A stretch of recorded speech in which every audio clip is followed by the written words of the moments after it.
Bien, continuamos en la revista 110 y le damos la bienvenida a el licenciado Israel Abreu, quien es economista, experto en finanzas e impuestos y director de la Comisión Económica del Partido Revolucionario Dominicano. Amigo de este programa, gracias por estar con nosotros. Muy buenos días, un privilegio, gracias por invitarme.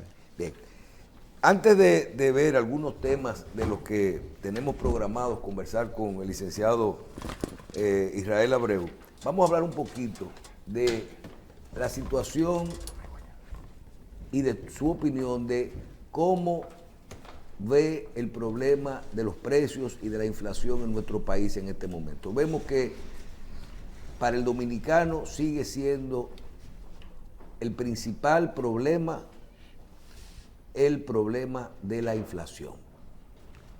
¿Cómo ve Israel Abreu el manejo de esto, las declaraciones de que se mantendrán las tasas de interés hasta que ceda todo esto un poquito más y que la economía pueda funcionar de una forma eficiente, hablando y viendo que son medidas que se están tomando a nivel mundial con todo esto? Adelante, Israel. Al respecto de esa pregunta, definitivamente hay que explicar la distorsión que existe en la situación inflacionaria de República Dominicana. Nosotros en finanzas y en el área económica la llamamos una oscilación en la inflación de República Dominicana. Eso se nota al respecto de las altas subidas y las bajadas de repente de la inflación mensual que se acumula durante un periodo determinado. Nosotros tuvimos inflación que en el mejor de los casos, en el año 2022, alcanzó 0.21 en septiembre, no sé si ustedes lo recuerdan, y después pasó a ser 0.96% en el mes de noviembre. Entonces, esa es una de las principales variables que se produce cuando no existe una sincronía entre todos los actores de los sectores financieros y productivos. Y voy a citar un ejemplo. Lamentablemente, esos ejemplos en alguna medida pueden afectar políticamente a uno y comercialmente a otro. Por ejemplo, fueron los casos en donde el sistema financiero promovió préstamos, a pesar de existir tasas de interés fijadas en promedio a partir de la tasa de política monetaria. En alguna medida, como una política comercial privada, ellos promovieron las ferias de préstamos, eso fue por todo conocido, para compra de vehículos en algunos casos, en otros casos para consumo, inclusive para remodelaciones y también para adquisición de vivienda, no necesariamente así para algunos sectores productivos, salvo algunas excepciones. Eso entra en conflicto con lo que son las políticas económicas, ¿verdad?, al respecto de la inflación que vive República Dominicana de manera específica. Eso por un lado. Y viendo entonces sectores que desde el mismo gobierno, y estoy hablando aquí al respecto de la aplicación del presupuesto, un presupuesto que para el año 2022, además de que fue deficitario en su composición total, fue deficitario al respecto de las recaudaciones, o sea, que en todos los órdenes nosotros gastamos en gastos que no tienen ningún retorno, estamos hablando de gasto corriente, más dinero del que recaudamos. Entonces, una alta presión de gasto corriente, una política desde el punto de vista privado, comercial de las instituciones financieras, que también raya en ciertos niveles de irresponsabilidad, y finalmente una tasa de política monetaria alta que buscaba, ¿verdad?, promover una recesión inducida por parte del gobierno. Oigan bien, tres variables que distan mucho de la realidad que se perseguía, que era controlar la inflación. Eso lamentablemente, a pesar de que tuvimos meses, que vuelvo y les repito, tuvimos 0.21% de inflación, otro mes tuvimos 0.28%, esa oscilación se mantuvo. Cada 2 meses bajaba y volvía y subía. Al final terminamos el año en alrededor del 7% la inflación acumulada. Eso en alguna medida para este año se viene corrigiendo. Si ustedes han tenido la oportunidad de ver la inflación de los primeros 2 meses del año, de los primeros 3 meses de manera directa, tuvimos para el año 2011, para el mes de noviembre, 0.11%, y para el mes de marzo 0.18%. Si nosotros mantenemos esos niveles de inflación y no oscila de manera negativa, pues existe la posibilidad que nosotros cumplamos como país, como nación, ¿verdad?, los niveles de inflación que tenemos como meta, que es de alrededor, como máximo, un 4%, que entiendo que es sumamente optimista. No obstante, si mantenemos esa tendencia, República Dominicana puede lograr su meta de inflación. Ahora, hay que recordar también otra política que también dista mucho de estarse produciendo una recesión inducida frente a la tasa de política monetaria, que fue el desembolso del encaje legal por alrededor de 22.000 millones de pesos. Esa decisión, que inclusive... Eso fue lo de la vivienda. Así es, que a mi modo de ver nos ha arrojado los resultados. Obviamente, los ciudadanos no están recibiendo las tasas de interés que en años anteriores, por ejemplo, para el año 2020 o 2021, estaba accediendo a fuentes de financiamiento. Entonces, de manera específica, esa es otra política que entra en contradicción con esa política económica de enfriar la economía, de mantener la tasa de inflación e inducir una recesión. Ahora bien, siendo esto así, los resultados ya empiezan a ser medibles, vuelvo y les repito, 0.18 y 0.11. Los resultados de la política económica, al margen de que no estuve de acuerdo ni estoy de acuerdo con ese desembolso de encaje legal, ¿verdad?, para compra de viviendas de bajo costo. Y pero para lo que se habían era desembolsado 1.000 y pico de millones. 1.396 millones, en la misma proporción, 80-20 se ha desembolsado. Esos fueron los datos al 27 de marzo que publicó el Banco Central. Ahora, de una proporción de 22.000 millones de pesos, y ya la política va a tener 3 meses, ¿verdad?, la implementación del desembolso para compra de viviendas de bajo costo, lo que se ha aplicado ha sido alrededor de un 6%. Esa tendencia ocupará más de los 12 meses que tiene el año. Entonces, realmente no ha dado el resultado que esperaban quizás las autoridades al respecto de motorizar el sector construcción. Yo creo que esa medida se tomó partiendo de los bajos porcentajes que tuvo el sector de la construcción al respecto de la relación con el Producto Interno Bruto, que de hecho se redujo en 11% el sector de la construcción. Entonces, en ese orden, esa política procuraba inducir un crecimiento, o procura inducir un crecimiento de la economía, además de crear las bases para una reducción de las habitaciones que tiene República Dominicana, el déficit habitacional que actualmente tiene. Entonces, definitivamente, debemos cuidar, y aquí es un llamado a todos los sectores que intervienen en los sectores financiero y productivo nacional, que la inflación es un impuesto que nos afecta a todos. Y a quienes más afecta, lamentablemente, es a la clase media. A la clase media es a quienes más afecta, que en este momento, lamentablemente, han visto reducir, no solamente por la inflación, sino también por el aumento de la tasa de política monetaria, que es una decisión de política económica producto de la misma inflación, para ver en qué medida se controla, han visto aumentar sus gastos financieros en no menos de un 10% en el mejor de los casos. Un ciudadano que pagaba 55.000 pesos, hoy en día, hace 2 años pagaba 50.000 pesos, hoy como mínimo le aumentó un 10%, paga 55.000 pesos en cualquiera de sus facilidades financieras. Entonces, vuelvo y te repito, si mantenemos los niveles de inflación que en este momento llevamos en el año 2023, hay alta probabilidad de que nosotros cumplamos nuestra meta de inflación y en alguna medida entonces podamos llevarle con esa meta de inflación algunos niveles de tranquilidad a la población dominicana. La OPEP Plus acaba de anunciar recortes drásticos en la producción de petróleo. Creo que para el mes de mayo eso entraría en vigor, y existe el temor de que eso pueda disparar los precios internacionales del petróleo y entonces trastornar los esfuerzos que se están haciendo a nivel mundial por controlar la inflación. ¿Cuáles son las expectativas que usted tiene con respecto a eso? ¿Qué usted cree que puede ocurrir? Si hay algún riesgo de que eso pueda afectar la economía mundial y por tanto República Dominicana. Claro que sí, definitivamente el petróleo en sentido general y todos los derivados del petróleo afectan de manera directa tanto la producción nacional como todas las variables económicas que pululan en la misma.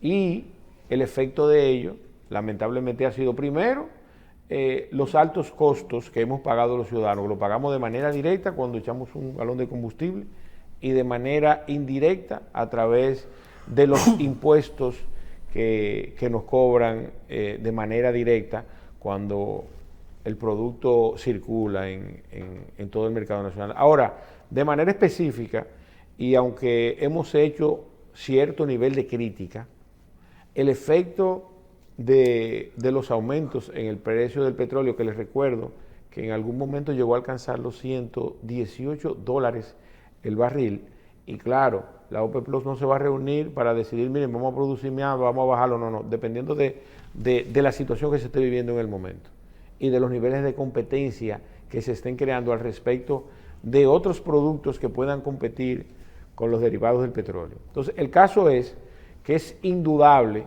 que el precio del barril del petróleo va a aumentar y que eso debe hacernos reflexionar al respecto de las perspectivas a futuro que puede generar el aumento de los precios del barril de petróleo y hacer un ejercicio serio, ya en este caso no la sociedad, sino el actual gobierno. ¿Por qué?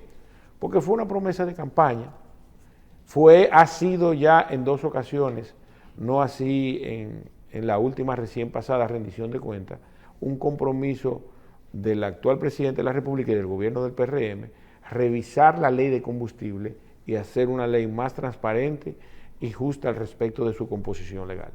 Y lamentablemente no lo hemos tenido. Nos hemos quedado, señores, es increíble ver que los combustibles y sus derivados se ha convertido, a pesar de que es el commodity más importante de la economía en sentido general, por todo lo que mueve, se ha convertido en el rubro más importante de recaudaciones de la República Dominicana, en todos los órdenes. Entonces, a pesar de que es un pedimento de la ciudadanía el que se revise la ley de combustible y se haga una ley más justa, y que sea más transparente y que quizás dé como resultado en un correcto análisis en una posible reducción de sus precios, ¿verdad? No menos cierto es que el combustible como tal le puede crear situaciones al gobierno, hasta el punto en el que hemos preferido subsidiar los combustibles como una forma de mitigar el precio y mantener los niveles, porque afecta la producción nacional, afecta el comercio. Hemos preferido subsidiarlo con la finalidad de que no afecte los precios. Licenciado, vimos el tema dentro de estas medidas para controlar la inflación, usted menciona los subsidios a los combustibles y nosotros vimos y analizamos cuál hubiera sido el impacto, a dónde hubiera llegado la inflación si no se hubieran subsidiado los combustibles. Se habla de niveles del 13, 14%, de niveles altísimos, por lo que la medida fue correcta. Y nosotros la semana pasada hacíamos un ejercicio a los agentes políticos de nuestro país diciendo que ya el tema de los combustibles y de la reforma fiscal debe de ser incluido como una agenda y prioridad nacional de todos los sectores, porque ya nos dimos cuenta que si era necesaria una reforma fiscal antes de la pandemia, por el alto endeudamiento, el problema del crecimiento y todo eso, y había que reformar la ley de hidrocarburos para resolver el problema de los impuestos a los combustibles. Cuando uno se pone a ver, dice, pero ven acá, o por problemas de economía, o por problemas de recursos, o problemas de ingresos, siempre va a ser, tenemos que posponer, o por campañas electorales, tenemos que posponer la reforma tributaria y el tema de los combustibles. Estamos equivocados en esta posición de que es necesario hacer a un lado con estos dos temas la parte política, la parte electoral, y fijar estas dos posiciones con criterios como país a largo plazo para poder buscar una solución, que al final tú no haces nada con prometer cuando estás en la oposición para luego no poder hacer, la realidad es otra cuando tú llegas y cambia todos los días, cambia el endeudamiento, cambia el crecimiento. ¿Cuál es su posición sobre esto? Mira, requiere una decisión firme, requiere entereza y el punto de manera específica está en ese dato que todos llamamos y que muy pocos dominicanos entienden, una reforma fiscal. Yo recuerdo siempre, y lo voy a citar, a doña Milagro y al actual director general de presupuesto en un programa de radio muy popular, que semana tras semana se dedicaban a dedicar la ejecución presupuestaria y la responsabilidad fiscal. Doña Milagro y don José Rijo Presbó, ojalá y me estén viendo.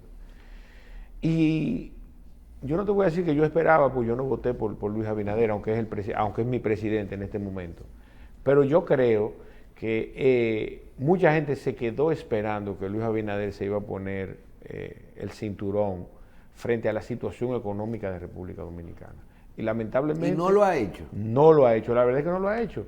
Si tú analizas la proporción de la inversión en capital al respecto de nuestro Producto Interno Bruto, nosotros pasamos de en el año 96 invertir alrededor de un 8% en inversión pública de nuestro Producto Interno Bruto a invertir alrededor de un 2.7%, que es lo que tenemos en la actualidad.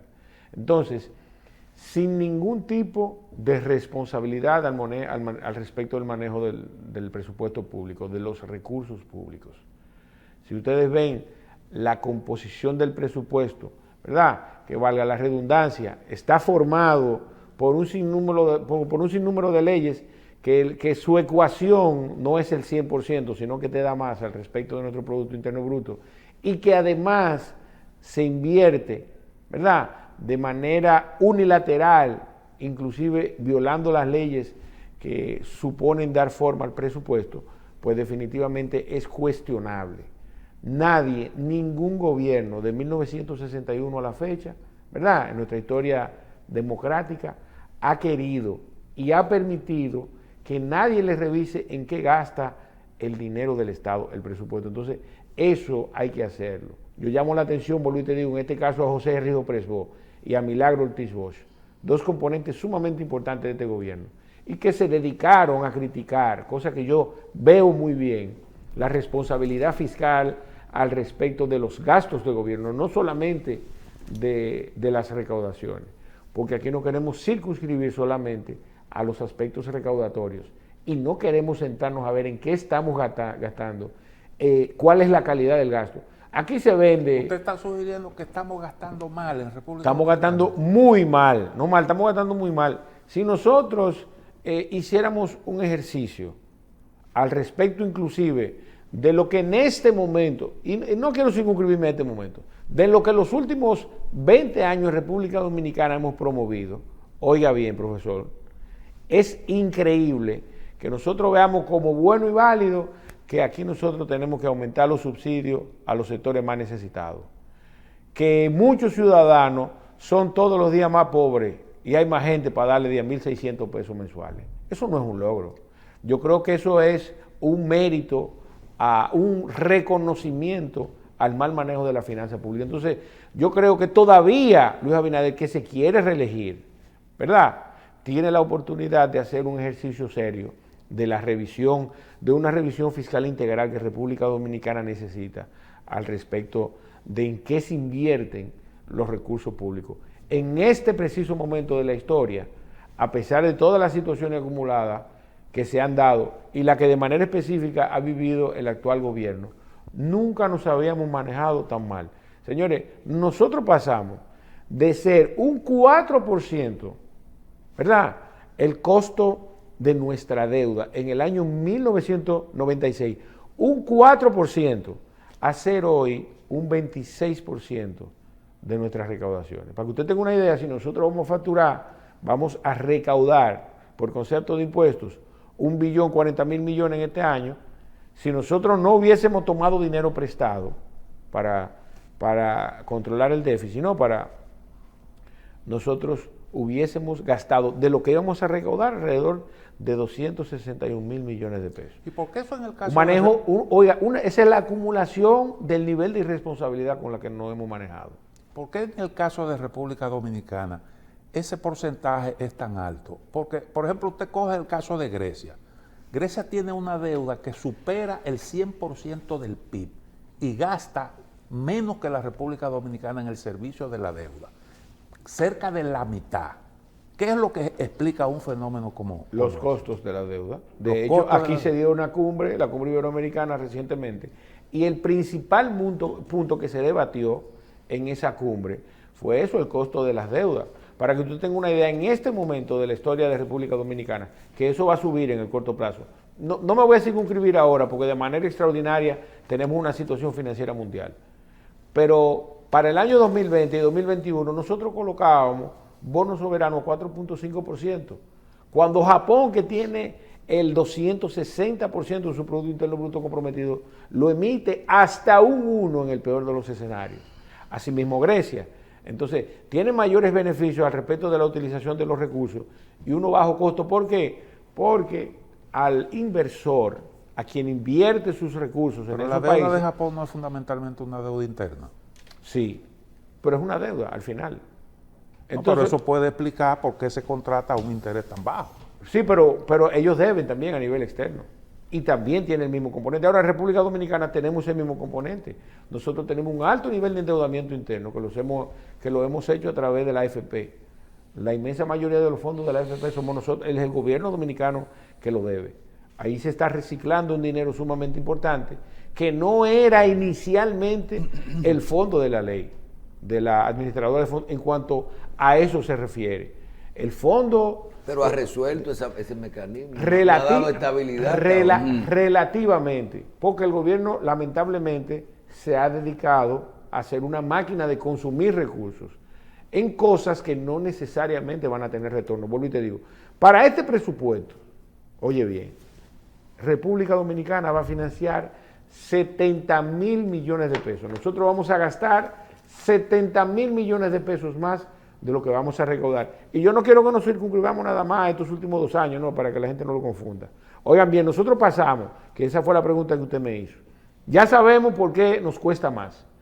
A nosotros nos cuesta 4 veces lo que a Japón le cuesta 1. Cuando Japón paga $1,000 por una deuda, vamos a poner $1,000, paga $10, nosotros tenemos que pagar 40 por los mismos $1,000. Yo espero que la gente entienda eso. Eso es como yo que estoy pagando un 1 mensual y usted está pagando un 5 por los mismos 1,000 pesos. Eso es importante que la gente lo sepa. El costo de ¿por qué? Porque nosotros tenemos un nivel de riesgo un poco más alto y eso acrecenta nuestras tasas de interés. Entonces, por otro lado, ¿verdad? Y mucho más importante, que era el punto donde te quería llevar. Nosotros pasamos en el año de 1996 a que el costo de la deuda fuera una proporción de un 4% de nuestro presupuesto a ser un 26% en el día de hoy. Y eso no es un problema exclusivo de este gobierno. Es la acumulación de todo el manejo irresponsable de la deuda, de la mala inversión de la misma, en donde tuvieron todos responsabilidad. Leonel Fernández, Hipólito Mejía, Danilo Medina, y en este caso, porque lo está haciendo mal también, Luis Abinader, que no se ha atrevido a hacer una revisión fiscal integral, como tú citaste anteriormente. Entonces, esas son las principales variables que en este momento, esa acumulación de los últimos 30 años le está quitando recursos al gobierno para invertirlo en obras de bien social, en obras de infraestructura que generen desarrollo. Y ese manejo de fondos, esa adquisición del gobierno mediante bonos del dinero de las AFP, ¿eso no es algo que podría decirse, que podría haber sido, a fin de cuentas, tenido algún efecto positivo en lo que son las bajas en las tasas de interés para los préstamos bancarios? Se suponía que ese debía ser el efecto y que dichos fondos debían promover la producción nacional. Ahora, en República Dominicana, lamentablemente, eso no se pudo lograr. No obstante, desde el punto de vista económico, el endeudamiento interno en alguna medida te agrega valor al respecto de tu exposición internacional, porque es relativamente sano tomar dinero prestado al respecto de los ahorros de una nación. Las AFP son el ahorro nacional, el ahorro de cada uno de los ciudadanos. Entonces, en función de eso, está relativamente bien visto el endeudamiento interno, como citamos en el caso de Japón. Ahora, de manera específica, República Dominicana, lamentablemente, vuelvo y le digo, le hemos dado un mal uso a los recursos provenientes de la AFP en función de la naturaleza con la que fue creada la ley. Esa ley, que a pesar de los defectos que hoy criticamos, en ese momento traía consigo ciertos niveles de reivindicación social importantes.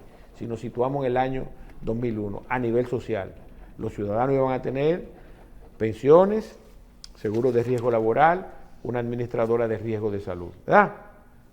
Y además se iba a generar un ahorro nacional que iba en alguna medida a promover los sectores productivos nacionales. Lamentablemente, eso no fue así. Y la inmensa mayoría de esos fondos se han utilizado para financiar los diferentes presupuestos a través de los déficits que hemos tenido. Por ejemplo, para este año se prevé que el gobierno le va a tomar prestado alrededor de 60.000 millones de pesos a las AFP. $1.000 millones. Más o menos.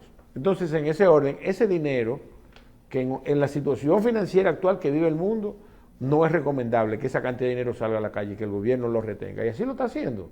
Las AFP lo que están haciendo es invirtiendo su cuarto en el Banco Central, en alguna manera, de manera directa o indirecta, ¿verdad? Por la situación específica actual. Ahora, en términos normales, ese dinero debió salir en República Dominicana a producir, a generar riqueza, a generar empleo, que es la forma más efectiva de distribuir un crecimiento en República Dominicana. Una pregunta que nos hacemos todos los años: ¿dónde se va el crecimiento que República Dominicana vive y experimenta? Y real y efectivamente nosotros crecemos. Ahora, esa riqueza, lamentablemente, se queda en un grupo muy reducido de ciudadanos que son quienes promueven, y ciudadanos no locales. En el caso de la Telefónica, que es uno de los sectores que crece todos los años en las telecomunicaciones, ese dinero en más de un 90% se remesa. Eso no es un secreto. La participación de inversionistas locales en las empresas de telecomunicaciones es mínima. Y por otro lado, entonces, definitivamente debemos necesariamente abocarnos a hacer una revisión fiscal integral.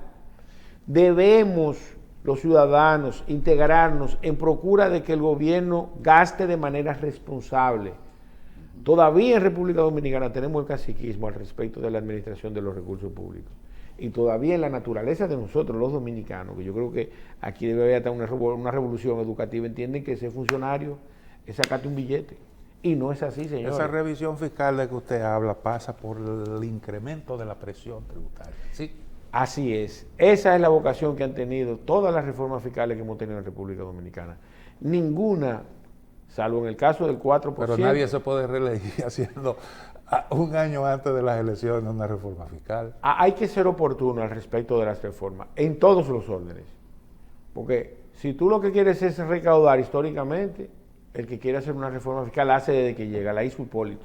Yo me acuerdo que en diciembre del año 2000 ya Hipólito Mejía tenía su ley 14700 aprobada.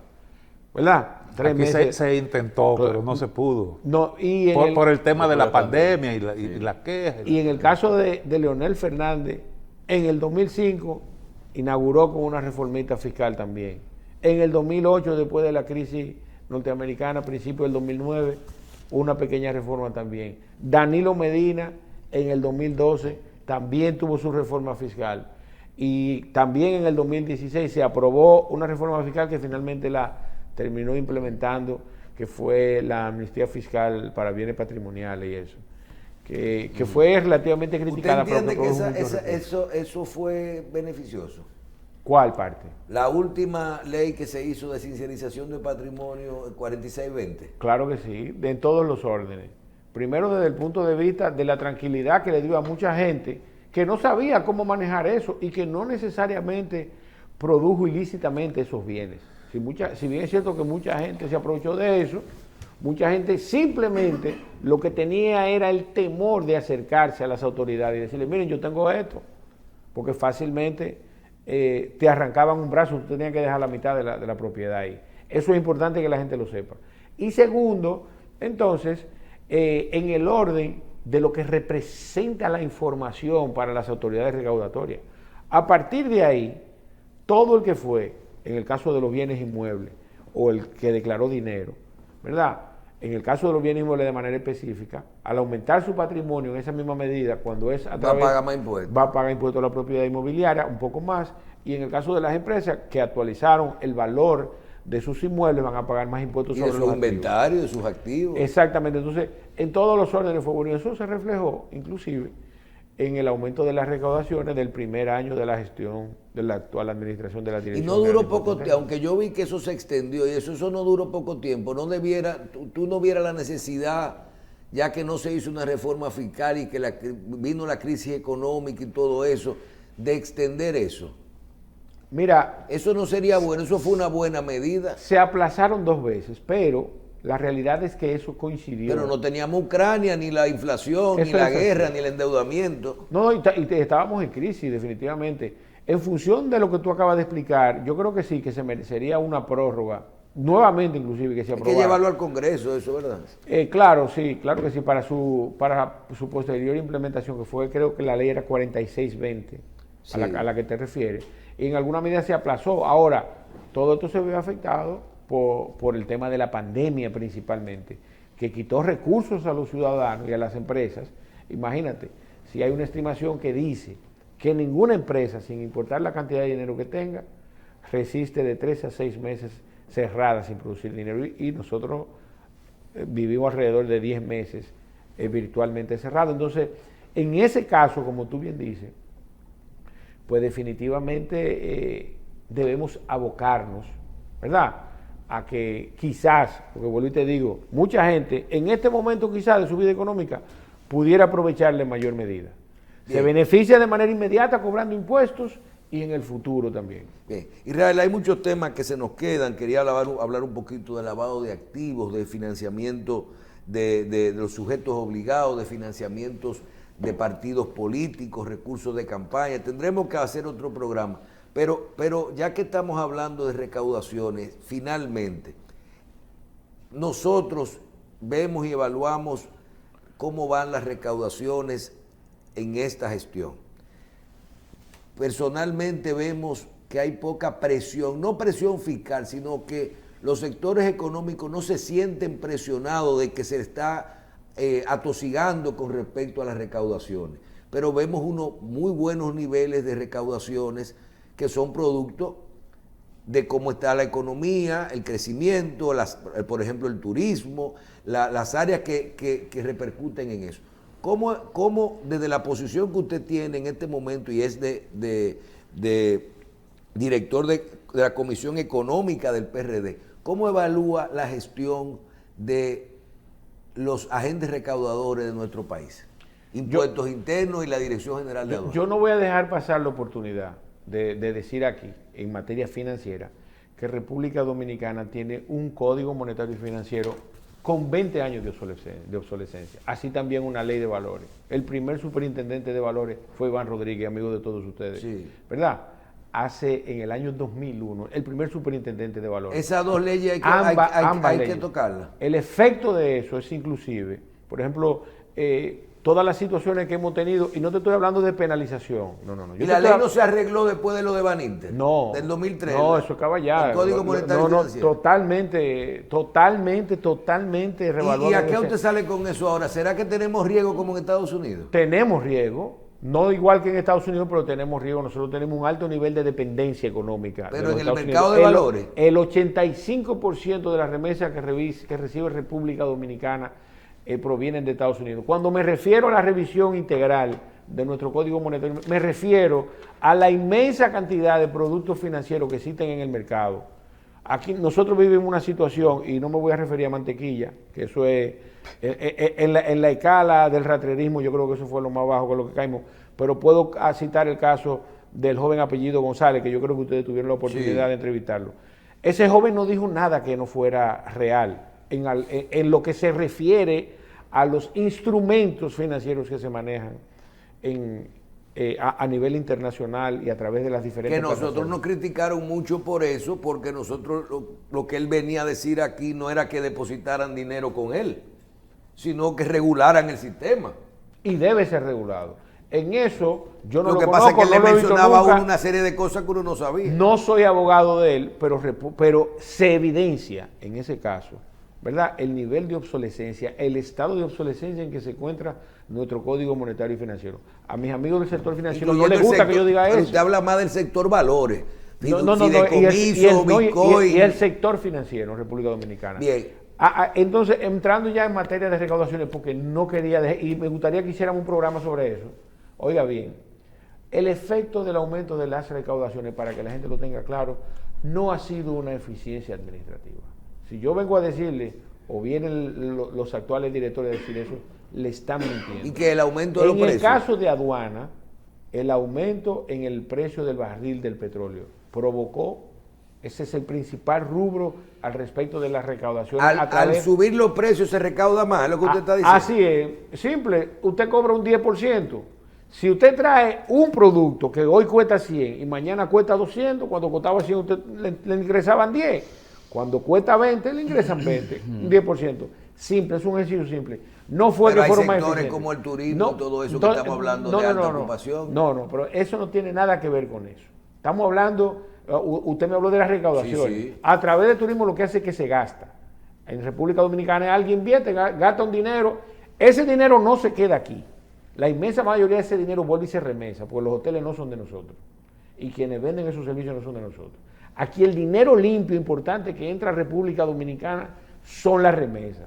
Y eso hay que agradecérselo a los dominicanos. Eso no hay que pagarlo. Eso no hay que pagarlo, eso son clean, eso llegan aquí y no le debemos por a nadie. Entonces, bien, el efecto de eso es importante porque quiero dejarlo claro frente a tu público, es el siguiente. No fue eficiencia recaudatoria al respecto de las administraciones de las diferentes autoridades, no.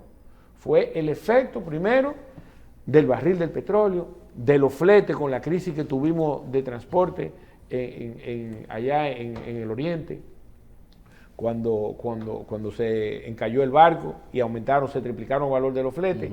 No fue que a República Dominicana entraron más productos que provocaron un aumento, o que en las diferentes autoridades, en el caso de aduanas, se aumentaron las recaudaciones. No fue así.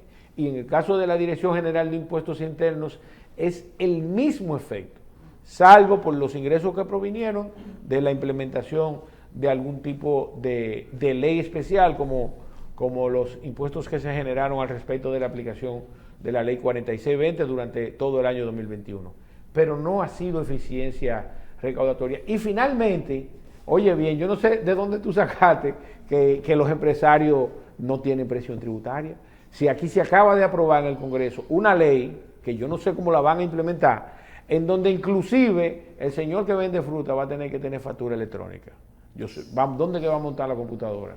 Entonces yo te voy a decir algo. Aquí en el laboratorio. Sí, pero el que vende de naranja, allá abajo. Él tiene dos. Entonces, sí, puede tener 3 o 4. Ahora, en República Dominicana no hay cultura de eso. Y otra cosa, están persiguiendo... Tiene que dar internet. Están persiguiendo a los sectores formalizados. Es a ti que está pagando y a mí que estamos pagando a quienes más van a perjudicar. Entonces, oye bien, la presión existe. Recuérdalo. Cuando tú vayas a hablar de eso, acuérdate de eso. Esa presión existe y ha existido. Bien, vamos a agradecer a Israel Abreu, economista y experto en finanzas, impuestos y director de la Comisión de Finanzas del PRD. Gracias por estar con nosotros. Gracias por invitarme.